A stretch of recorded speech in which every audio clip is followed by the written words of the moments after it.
민주당 설훈 의원이 증거물인 녹음 테이프를 내놓지 못했습니다. 그래서 아마도 대선 때면 어김없이 이런 정치 공작이 시도되는 것 아닌가 이런 생각이 듭니다.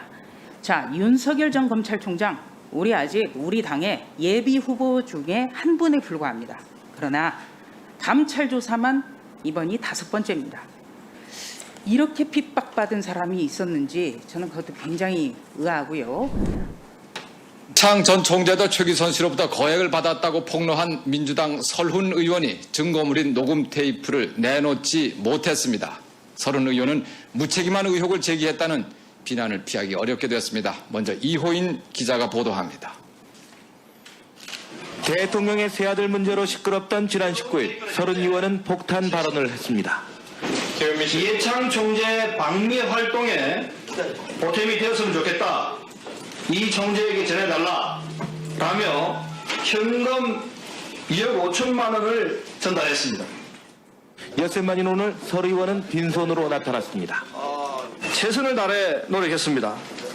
그렇지만 수사권이 없는 등의 한계에서 증인을 설득하고 증거물의 공개를 추진하는 데는 어려움이 많았습니다. 설 의원은 최규선 씨가 이회창 전 총재에게 타격을 주기를 원하지 않고 테이블 가진 측근도 주저하고 있어 테이블 구하는 데 실패했다고 말했습니다. 설 의원은 초점은 테이프의 존재가 아니라 돈을 주었냐는 것이라고 말했습니다. 검찰의 수사가 본격화된 만큼 모든 진실이 규명되기를 바라며 수사에 적극 협조할 것을 약속드립니다. 설 의원은 야당의 공세는 하루아침에 눈물로 변할 수 있다고 주장했습니다. 그러나 본인의 변명에도 불구하고 설 의원은 이번 주 초까지 증거를 내놓겠다는 약속을 지키지 못했습니다. 당사자들의 정치 생명이 걸린 사안의 중대성에 비춰볼 때 무책임한 의혹 제기라는 비판을 피할 수 없게 됐습니다. MBC 뉴스 이호인입니다. 네, 설훈 의원이 오늘 녹음 테이프를 네, 국민의힘 조수진 의원입니다. 2002년 대선 당시의 뉴스 보도를 하나 준비를 해봤습니다. 마침 영상이 있더군요. 대선 7개월 전의 뉴스입니다. 그러니까 지금 정도에 나왔을 법한 그런 뉴스라는 거죠. 네, 이 주장이 모두 거짓말로 드러났고요. 핵심 물증 하나도 제시를 하지 못했습니다. 그 대선이 끝난 뒤인 2005년에 10년 동안의 피선거권을 박탈당하고 의원직 상실을 했는데 모두 사실이 아닌 것으로 드러난 것 바로 대선 이후였습니다. 그래서 아마도 대선 때면 어김없이 이런 정치 공작이 시도되는 것 아닌가 이런 생각이 듭니다. 언론의 의혹 보도 저는 존중합니다. 저도 1년 반쯤 전까지는 기자였기 때문에 언론 보도의 중요성은 누구보다도 잘 안다고 저는 자부합니다.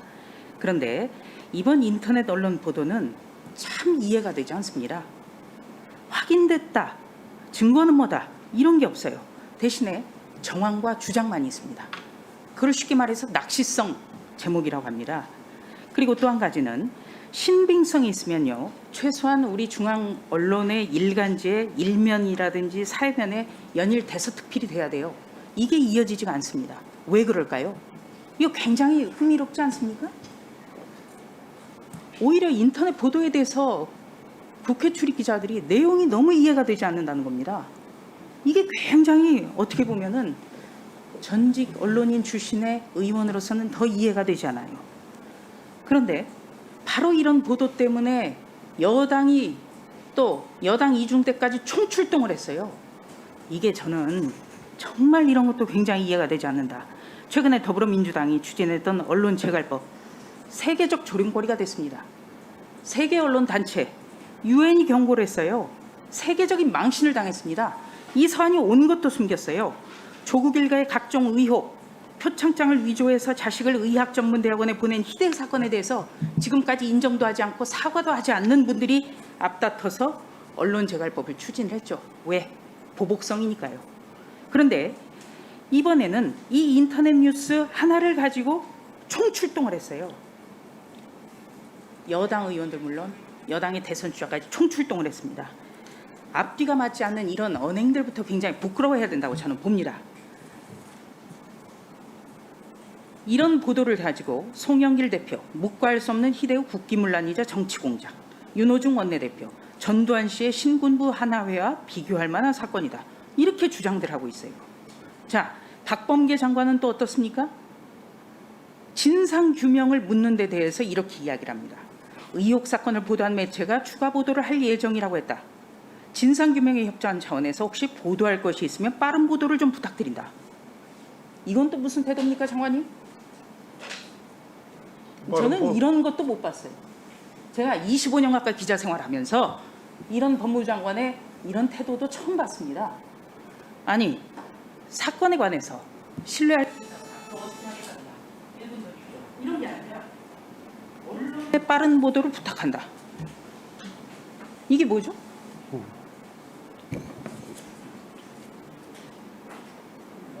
네. 자, 윤석열 전 검찰총장, 아직 우리 당의 예비 후보 중에 한 분에 불과합니다. 그러나 감찰 조사만 이번이 5번째입니다. 한동훈 검사장 사건이 있었죠.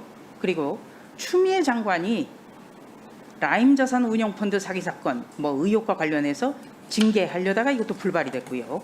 또 옵티머스 무혐의 접근 감찰 지시했고 이것도 역시 불발이 됐습니다. 대검 감찰부에서 판사 사찰 의혹이란 제목으로 또 감찰 지시했는데 이것도 불발이 됐어요. 이번에 또 그래요. 이렇게 핍박받은 사람이 있었는지 저는 그것도 굉장히 의아하고요. 이 점에 비춰볼 때 장관님, 서울중앙지검에서는 작년 5월에 시민단체가 제보자를 채널A 등에 대한 업무방해 등으로 고발한 사건 아직 수사중이에요. 작년 5월입니다. 아직까지 이건 수사 중이죠? 형평이 너무 안 맞습니다. 답변해 주세요. 뭘 물으셨길래 답변을 하라고 그러시죠? 채널A 사건과 관련한 형평성입니다. 채널A 사건은 작년 5월에 시민단체가 제보자라는 사람을 고발했는데 이거 아직도 수사 중이에요. 이런 것부터 전광석화해야죠. 그렇지 않습니까? 억울한 채널A 기자가 구속됐었어요. 아무 증거도 못 찾았습니다. 그런데 아직까지도 진행 중이에요. 제보자에 대한 수사가.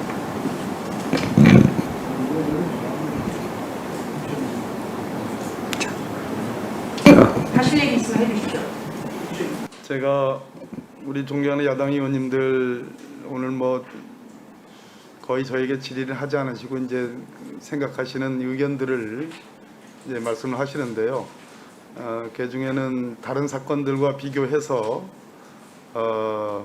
말씀을 하십니다. 지금 조수진 의원님 말씀도 전혀 틀린 얘기는 아니라고 생각합니다. 그러면 바로 채널A 제보자에 대한 수사가 왜 지금까지 끝나지 않고 있느냐, 철저하게 수사해야 되는 거 아니냐라는 그 잣대를 지금 이 의혹 사건, 이 고발 사주 의혹 사건에 대해서 똑같이 잣대를 들이대시고 이 부분에 대해서도 엄정한 수사를 촉구하시면서 동시에 지금 말씀하시는 제보 사건도 신속하게 처리해 달라라고 하면 제가 합당한 질문으로 답변을 드리려 했습니다.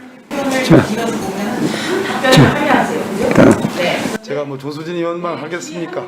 말씀해 주시고 작년 5월에 정리해 주시기 바랍니다. 왜 지금까지 수사가 이루어지지 않고 있는지를 답변해 주십시오. 자, 제가 답변을 그렇게 불리는 것은 당당하지 않습니다. 그 수사 사건에 대해서 소상히 알지를 못합니다. 수상이 알지 못하고 왜 나오셨죠? 정리해 주세요.